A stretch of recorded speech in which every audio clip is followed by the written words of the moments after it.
Alright guys, mapagpalang araw sa inyong lahat. Andito na naman ang ating ka-road trip, isang reaction video tungkol ito sa Chinese Coast Guard. Pinangkaumanong singitan at banggain ang Pilipinas resupply vessel sa Ayungin. Mga salbahe talaga ang Chinese na yan.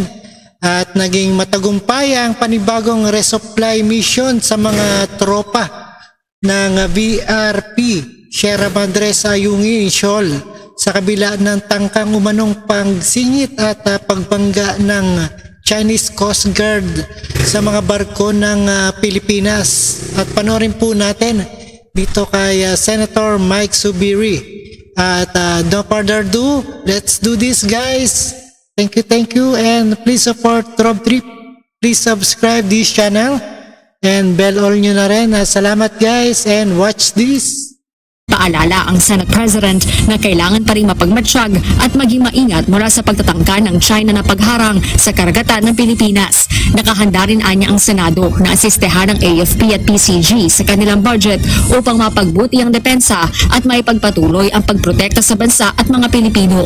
Ngunit sa isang pahayag na nilabas ng Embahada ng China, tinawag ng tagapagsalita ng Chinese Coast Guard na iligal na panghihimasok ang ginawa ng Pilipinas dahil hindi umano nagpaalam ang Pilipinas sa gobyerno ng China.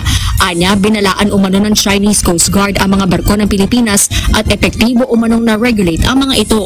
Nanindigan ng China na sa kanila ang Ayungin Shoal na kanilang tinatawag na Nansha Islands at nagpahayag ng pagtutol sa umano'y iligal na transportasyon ng construction materials sa BRP Sierra Madre.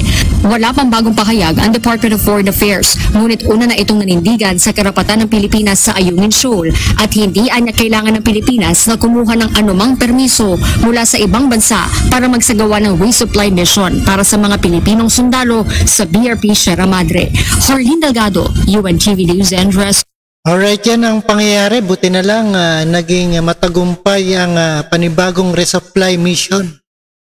At ating yan na Ayungin Shoal.